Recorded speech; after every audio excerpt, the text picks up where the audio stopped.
Grabe mga kadugyo, naimbitahan nga pala kami dito sa bagong open na coffee shop dito sa Calamba. Sobrang saya nga namin kasi sa ganito pagkakataon na nga pala kami nagsasama-sama at ako kompleto. Pagkadating nga namin, ready na nga agad yung mga drinks na para sa amin. Iba-iba nga pala ang flavor na in-order namin kasi iba-iba naman kami ng personality. Webe, gano'n. At eto naman ang akin. Ang biggest flex ko nga pala ay matagal na akong matcha lover. Kahit noong hindi pa siya pinag-uusapan sa social media. Hindi nga pala namin in-expect may iimbitahan kami sa ganito at makakakain kami na napakadami. Kasi hindi naman kami mga sikat at hindi rin naman kami mga expert sa pagre-review. Ito nga pala yung mga pagkain hinanda sa amin. Bihira nga lang pala kami makatikim ng ganito. Ang tanging magagawa ko lang ay sasabihin ko talaga at ibibigay ko kung anong totoong review. Kung nasarapan ba ako o hindi at i-rate ko to 1 to 10. Moto, ano yung drinks mo? Caramel macchiato. Sa'yo, Aling Regina. Sa'yo, ano yan? Ito, Spanish latte. Inumin ko solid, favorite. Ano sa'yo, Boy Ubo? Sparkling blueberry. Sa'yo, Boy Skincare, ano yan? Strawberry sparkling.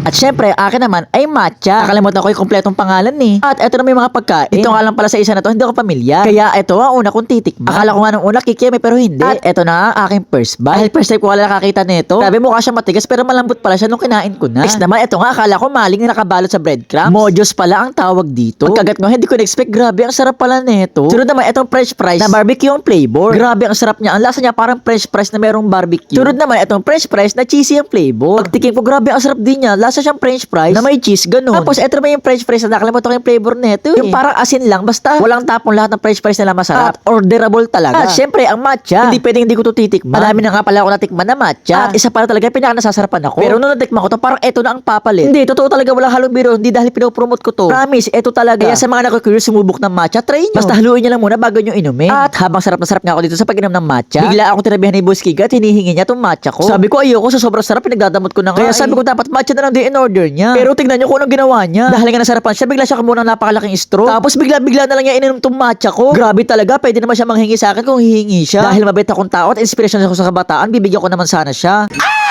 Ang sarap pala ng matcha. Okay, akin na to. Ipapakita ko to sa school sa mga classmate ko. Honor student na ako. Bye! Okay, Boy Skincare, ingat. Charot lang, alam niya ba, libre nga din pala ang wifi dito. Kaya pwede dito mag-feel at home talaga. Kaya ano, pagkaubos namin ng kape ni Boy Skincare, tumambay nga muna kami dito ni Boy Skincare at naglaro kami ng Roblox. Naglalaro nga pala kami dito ni Boy Skincare ng Dress to Impress. Tapos binaboto namin ang isa't isa ng 5 star. At maya-maya nga lang, naubos na nga pala namin lahat ng kape. Kaya naman tatanungin ko ang Team Dugyot kung anong rate nila. 10 over 10. 10 over 10! 10 over 10. 10 over 10! Siyempre ako din, 10 over 10. Hindi dahil pinapromote ko to, pero 10 talaga promise. Kung hindi kayo naniniwala sa akin, di kayo pumunta dito. Kung taga-Kalamba lang naman kayo, malapit lang to sa inyo. Kung hindi naman, ayan, ilalagay ko yung address dito sa screen. Kaya na nga din pala yung menu. Tingnan nyo na para pagpunta nyo dito, alam nyo na orderin nyo. Basta bukas nga pala sila ng 10 AM hanggang 10 PM. Or siguro mahigit pa. Basta, gabi bukas pa sila.